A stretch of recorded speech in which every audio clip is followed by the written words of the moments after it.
afternoon. Good afternoon po. Kumusta po ang lahat? Seryoso si Kuya Raul. So nandito po tayo ngayon sa university. At nakangiti si Amir eh. Ba't kaya nakangiti? Ba't kaya nakangiti ito? Hiraki. Yan ang guwapo. Si Misma. Misma, ano isa? Tutahan po natin. Ano kaya ang balita sa mga bata? Ano nila? Kainan nila. Meriendahan. Hello po. O, hindi ka makikita kasi nakaano ka, o.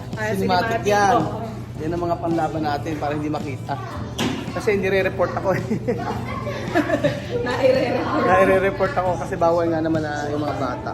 Ano pa balita mga amigo? Ito po si Kuya Raul, naka-cinematic. Kasama po si BFF. Ganda. Nakasalamin na. Parang maano na yung mata mo ah. Lumabo agad ang mata mo. Eh, paano? Na-stress akong natulog? Umisig ka ni. Alas stress? Oo. Gising pa lang yun. Bakit gusto mo matulog na? Tulog pa lang yun. Tulog pa lang ba? Pakala ka tulog pa lang yun. Gumising ako na maaga kasi nga. Inaasikaso ko naman yung lesson ko ng grade 4. Grade 4. Oo. Sa grade 4 naman inaasikaso ko para makapag-grade. Lumabas si Miss Maya. Alam ba si Amir? So ayun po mga amigo, ngayon po ay may po pakikita sa inyong video po kung saan ay nagbabasa po si Misma at si Amir. So panoorin niyo po yung video mga amigo. At ito po ay kuha po ni Ma'am Leila. At okay naman po, basta po ang mahalaga po sila lang po yung nakatutok lagi sa video, wag po yung ibang mga bata. Kasi kailangan niyo rin naman po ng update kung ano po yung nangyayari sa mga bata na ito. So panoorin niyo po mga amigo. Un zapatero y su esposa vivían en una casita de borde de bosque. Eran muy pobres y cada día se volvían más y más pobres. Al final quedaba una en la casa más que el joven zapatero compró los coseré y los clavaré. Okay, Amir. Amir? Dios mío. Amir.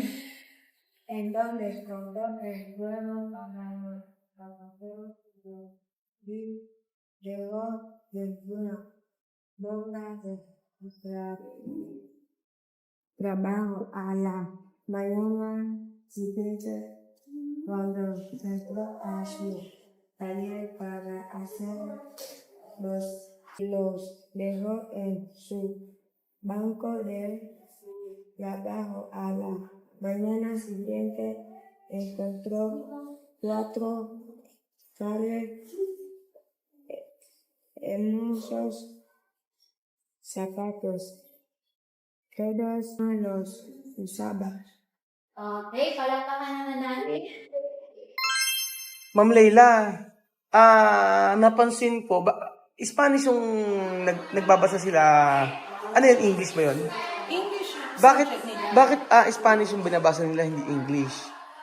Kanina kasi, yung teacher, actually kahapon, in-introduce na yan ng teacher yung class. Ano na magre-read. Ayan, nung story. English, syempre, yung kwento. Kaya nga lang, syempre, para maging aware sila, tsaka maging malawak yung kaalaman nila, yung understanding nila, maintindihan nila ano ba yung kwento na yun.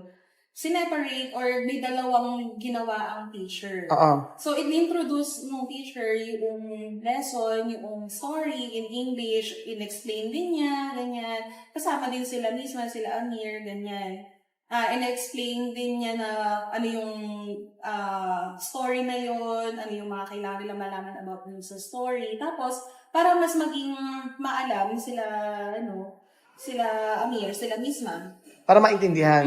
Dun sa... So, pinabasa sila Spanish. Pinabasa sa Spanish. Oo, sa Pero ngayon- pinaliwanag nila. Sa ngayon kasi, kailangan pa nila talaga ng Spanish. Hindi natin mapupwera sa mga bata na kung English yung subject, English lang. Maging considerate talaga tayo na yung facing ng mga bata sa pagkatuto, lalo na sa wika na hindi naman nila kinalakihan, ay unti-unti. Kahit naman na nag-tutor sila, alam naman natin na ilang taon na yung mga bata. Kumbaga, kinalakihan nilang salita ay Spanish, tapos biglang mag-iiba. English. Malaking adjustment yun, makukulture shock yung mga bata, kawawa din sila. Kung hindi nila maiintindihan yun sa wika nila. Talagang unti-unti, ano? Hindi talaga, pero ang maganda doon, ang kagandahan kasi kahapon, pinag-spelling na sila before basahin yung story. So, nung nag-spelling sila kahapon, may mga words din naman, alam ko, dun coming from the teacher, na okay naman, nakakasunod naman itong mga bata, nakahelp sa kanila. Tuwa nga kanina yung teacher, na parang naintindihan na ng mga bata, lalo na ni Amira at ni Nisma. Sabi nga niya kanina, habang nagtatranslate siya, hawak niya yung phone niya ganyan. Tapos naiintindihan nila mismo yung gusto niyang ipaliwanag. Kasi ganun ang start ng mga teachers eh. Yun muna yung pinanghahawakan muna namin, Google Translate or may translation na hawak yung phone para makapag-communicate kami ng maayos. So kanina may pinapaliwanag ni teacher yung lesson or may something na ipinapaliwanag. Pagka in-explain or ipinabasa o pinapakinig sa kanila ng into Spanish, nagigets talaga din ng mga bata. Ayun. So talaga magiging lang tayo. Patience yung natin talaga. Patience is a virtue. Really. Ayun. Patience is a virtue. Oo nga yan. Hindi naman kasi kailangan. Nagulat lang ako bakit nga sa Spanish sila. Dapat, pero dapat, yung kasi yung pinakamadaling paraan para mas maunawaan nila. Sa ngayon. Oo. Pero Siyempre, nakakabasa sila. Nakakabasa naman ng Spanish. Kaya nga, natin. Tapos, ang napansin ko sa'yo, sa labas, chill-chill ka. Para ka talagang mga friend-friend lang ng mga bata. Si Ma'am Lila kasi mga amigo, ang dami pong may gusto dito na na bata dyan. Mga, kahit yung mga high school, nagpupuntahan pa sa'yo. Sa labas, chill-chill ka, relax-relax ka lang. Pero nung napansin ko, nung nasa room ka na, grabe ka pa naman disiplina. Ang ingay ng mga bata kanina. ayusin ko disiplina. Oo, iba yung pagdidisiplina mo. Oo, ayusin ko, ikukwento ko kung bakit. Kasi kanina, nakita ko yung mga bata ang ingay, nagkakaldahugan, nag-iingay, nagliliputan dito. Tapos, tumayo ka lang na ganyan, ang sabi mo, ito, number 1, ito, ganon, sulat ka. Inlista niya lahat ng mga pangalan. Pagkalapos ng lista ng mga pangalan, mamaya-maya, nagtahimik ka na sila lahat. Tapos, may pero relax ka lang. Relax ka lang habang kinukwento mo. Tapos, ano ba kakaparosahan mo? Ano kaparosahan? Yung consequence nila, Oo.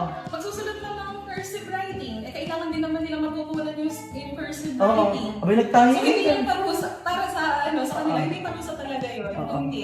Makihelp pa nga sila sa pagsusulat. Kasi sa grade 3, ayun, kailangan na nagtutugtog. Hindi naman din nagtuturo ng all throughout cursive. So, yung Makakatulong pa rin para sa kanila. consequence namin. Abay, nagulat ako, nagtahimik ka eh. Abay, sabi ba naman ni Ma'am Leila, eto, number 1 maingay. Pero eto, sabi niya, nilista niya number 1. Tapos yun, number 2, ganyan, maingay-ingay. Tahimik lang siya, relax na relax. Sabi ko, ako siguro sasakatan lalamunan ko kasi sigaw dito. Ay, nakangiti pa na ako habang Oo, susunod. kaya ako nakasulat doon sa salta. Ito pangalan, ganyan, sinusulat niya. Nakaisa ka na, nakadalaw ka na. Pero kapag ka bumait-bait ka na, pagka naging behave ka na, tahimik ka na, ay buburahin natin to. Sa ngayon, may susulat ng mga pangalan nila, di ba? Oo, wala na ngayon. Tahimik na sila. Almado po. Almado. Iba talaga ang teacher. Alam po nila kung ano yung ginagawa nila. So, tama-tama po talaga dito natin na ipasok. Kasi nakikita ko paano nila tinuturuan. Sabi alas 3, nagigising. 3 a.m. daw siya gumigising. Tapos minsan wala pa siyang tulog. Kaya sabi ko nga, iba talaga pag naging teacher. So, pero nakakagulat si Ma'am Leila kasi nagtatransform siya. Pagka yung mga nasa labas siya, chill siya, kaibigan siya ng mga bata-bata. Pagdating sa klase, stricto na. Ang bihira. At saka ang maganda dito, yung sa university dito, kung ano yung talaga yung nakuha ng bata, yun talaga. Ayun talaga. Oo, yun talaga. Kung magaling ka. Kung hindi ka masyado magaling, yun talaga. Kung ano yung grade, Fair kami naman. fair, yun ang maganda. Napansin ko nga din. Kasi halimbawa, kahit magkakaibigan Oo, mo magkaibigan.